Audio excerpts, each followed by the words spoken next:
Chapter 6. The Soul and the Nature of its Perception. With the little background given so far, we can at least begin to discuss the subject of this book, the eternal validity of the soul. Even when we are exploring other issues, we will be trying to illustrate the multidimensional aspect of this inner self. There are many misconceptions connected with it, and first of all, we shall try to dismiss these. First of all, a soul is not something that you have, it is what you are. I usually use the term entity in preference to the term soul, simply because those particular misconceptions are not so connected with the word entity and its connotations are less religious in an organizational sense. The trouble is that you frequently consider the soul or entity as a finished, static, quote-unquote thing that belongs to you but is not you. The soul or entity, in other words, your most intimate, powerful inner identity, is and must be forever changing. It is not, therefore, something like a cherished heirloom. It is alive, responsive, curious. It forms the flesh and the world that you know, and it is in a state of becoming. Now, in the three-dimensional reality in which your ego has its main focus, becoming presupposes arrival or a destination, an ending to that which has been in a state of becoming. But the soul or entity has its existence basically in other dimensions, and in these, fulfillment is not dependent upon arrivals at any points, spiritual or otherwise.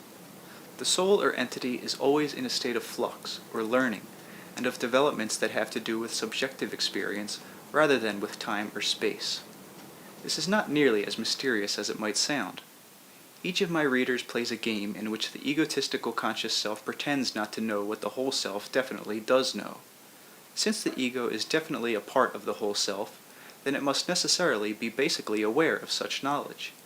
In its intense focus in physical reality, however, it pretends not to know, until it feels able to utilize the information in physical terms. You do have access to the inner self, therefore.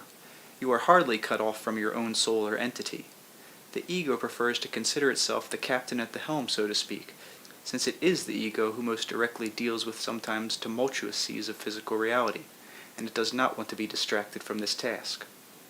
Channels, psychological and psychic, always exist, sending communications back and forth through the various levels of the self, and the ego accepts necessary information and data from inner portions of the personality without question. Its position, in fact, depends in a large manner upon this unquestioning acceptance of inner data. The ego, in other words, the exterior self that you think of as yourself, that portion of you maintains its safety and its seeming command precisely because inner layers of your own personality constantly uphold it, keep the physical body operating, and maintain communications with the multitudinous stimuli that come both from outside conditions and inside conditions. The soul or entity is not diminished, but expanded through reincarnations, through existence and experience in probable realities, something I will explain later. It is only because you have a highly limited conception of your own entity that you insist upon its being almost sterile in its singularity.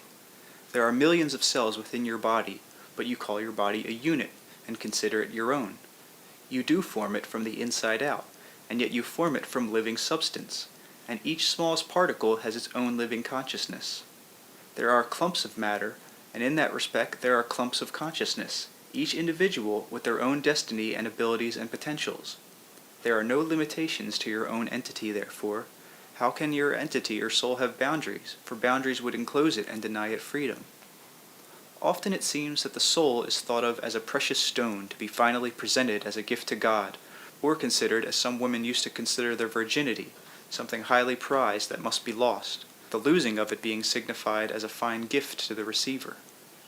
In many philosophies, this sort of idea is retained, the soul being returned to a primal giver, or being dissolved in a nebulous state somewhere between being and non-being. The soul is, however, first of all, creative. It can be discussed from many viewpoints. Its characteristics can be given to some degree, and indeed most of my readers could find out these characteristics for themselves if they were highly enough motivated, and if this was their main concern. The soul or entity is itself the most highly motivated, most highly energized, and most potent consciousness unit known in any universe. It is energy concentrated to a degree quite unbelievable to you. It contains potentials unlimited, but it must work out its own identity and form its own worlds. It carries within it the burden of all being. Within it are personality potentials beyond your comprehension. Remember, this is your own soul or entity I am speaking of, as well as soul or entity in general. You are one manifestation of your own soul. How many of you would want to limit your reality or entire reality to the experience you know now? You do this when you imagine that your present self is your entire personality, or insist that your identity be maintained unchanged through an endless eternity. Such an eternity would be dead indeed. In many ways, the soul is an incipient God, and later in this book we will discuss the quote-unquote God concept. For now, however, we will simply be concerned with the entity or soul, the larger self that whispers even now in the hidden recesses of each reader's experience. I hope in this book not only to assure you of the eternal validity of your soul or entity, but to help you sense its vital reality within yourself. First of all, however, you must have some idea of your own psychological and psychic structure. When you understand to some extent who and what you are, then I can explain more clearly who and what I am. I hope to acquaint you with those deeply creative aspects of your own being so that you can use these to extend and expand your entire experience. Many individuals imagine the soul to be an immortalized ego, forgetting that the ego as you know it is only a small portion of the self. So this section of the personality is simply projected onward ad infinitum, so to speak. Because the dimensions of your reality are so little understood, your concepts are bound to be limited.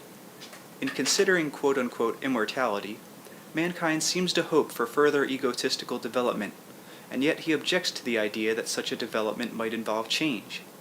He says through his religions that he has a soul indeed, without even asking what a soul is, and often he seems to regard it again as an object in his possession. Now personality, even as you know it, constantly changes, and not always in ways that are anticipated. Most often, in fact, in unpredictable ways. You insist upon focusing your attention upon the similarities that are woven through your own behavior, and upon these you build a theory that the self follows a pattern that you, instead, have transposed upon it. And the transposed pattern prevents you from seeing the self as it really is. Therefore, you also project this distorted viewpoint upon your conception of the reality of the soul. You think of the soul, therefore, in the light of erroneous conceptions that you hold regarding even the nature of your mortal selves. Even the mortal self, you see, is far more miraculous and wondrous than you perceive, and possesses far more abilities than you ascribe to it. You do not understand as yet the true nature of perception, even as far as the mortal self is concerned, and therefore you can hardly understand the perceptions of the soul. For the soul, above all, perceives and creates. Remember again that you are a soul now. The soul within you, therefore, is now perceiving. Its methods of perception are the same now as they were before your physical birth, and as they will be after your physical death. So basically, the inner portion of you, the soul stuff, will not suddenly change its methods of perception nor its characteristics after physical death. You can find out what the soul is now, therefore. It is not something waiting for you at your death, nor is it something you must save or redeem, and it is also something that you cannot lose. The term, to lose or save your soul, has been grossly misinterpreted and distorted, for it is the part of you that is indeed indestructible. We will go into this particular matter in a portion of the book dealing with religion and the God concept. Your own personality, as you know it, that portion of you that you consider most precious, most uniquely you, will also never be destroyed or lost. It is a portion of the soul. It will not be gobbled by the soul, nor erased by it, nor subjugated by it, nor on the other hand can it ever be separated. It is, nevertheless, only one aspect of your soul. Your individuality, in whatever way you want to think of it, continues to exist in your terms. It continues to grow and develop, but its growth and development is highly dependent upon its realization that while it is distinct and individual, it is also but one manifestation of the soul. To the extent that it realizes this, it learns to unfold in creativity and use those abilities that lie inherent within it. Now, unfortunately, it would be much easier simply to tell you that your individuality continues to exist and let it go at that. While this would make a fairly reasonable parable, it has been told in that particular way before, and there are dangers in the very simplicity of the tale. The truth is that the personality you are now, and the personality that you have been and will be, in the terms in which you understand time, all of these personalities are manifestations of the soul, of your soul. Your soul, therefore, the soul that you are, the soul that you are a part of, that soul is far more creative and miraculous phenomenon than you previously supposed. And when this is not clearly understood, and when the concept is watered down for simplicity's sake, as mentioned earlier, then the intense vitality of the soul can never be understood.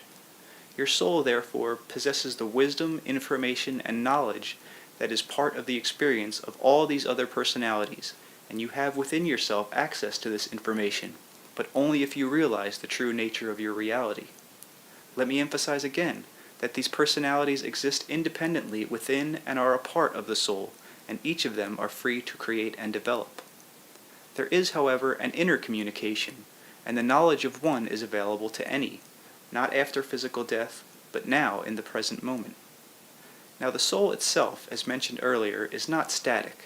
It grows and develops, even through the experience of those personalities that compose it, and it is, to put it as simply as possible, more than the sum of its parts. Now, there are no closed systems in reality. In your physical system, the nature of your perceptions limits your idea of reality to some extent, because you purposely decide to focus within a given quote-unquote locale. But basically speaking, consciousness can never be a closed system, and all barriers of such a nature are illusion. Therefore, the soul itself is not a closed system. When you consider the soul, however, you usually think of it in such a light, unchanging, a psychic or spiritual citadel. But citadels not only keep out invaders, they also prevent expansion and development. There are many matters here very difficult to express in words, for you are so afraid for your sense of identity that you resist the idea that the soul, for example, is an open spiritual system, a powerhouse of creativity that shoots out in all directions. And yet this is indeed the case. I tell you this, and at the same time remind you that your present personality is never lost. Now, another word for the soul is entity. You see, it is not a simple matter of giving you a definition of a soul or entity, for even to have a glimpse in logical terms, you would have to understand it in spiritual, psychic, and electromagnetic terms, and understand the basic nature of consciousness in action as well.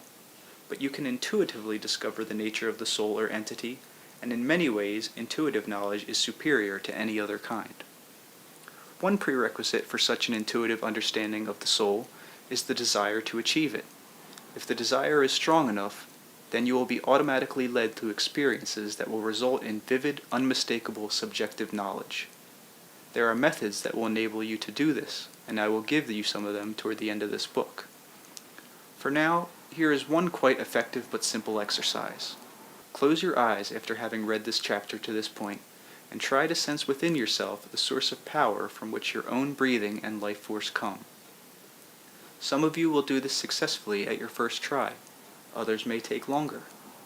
When you feel within yourself this source, then try to sense this power flow outward through your entire physical being, through the fingertips and toes, through the pores of your body, all directions, and with yourself as center.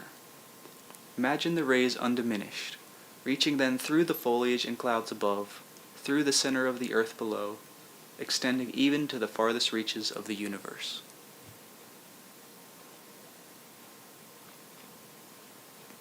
Now, I do not mean this to be merely a symbolic exercise, for though it may begin with imagination, it is based upon fact, and emanations from your consciousness and the creativity of your soul do indeed reach outward in that manner. The exercise will give you some idea of the true nature, creativity, and vitality of the soul from which you can draw your own energy, and of which you are an individual and unique portion. Now, this discussion is not meant to be an esoteric presentation with little practical meaning in your lives. The fact is that while you hold limited concepts of your own reality, then you cannot practically take advantage of many abilities that are your own. And while you have a limited concept of the soul, then to some extent you cut yourself off from the source of your own being and creativity.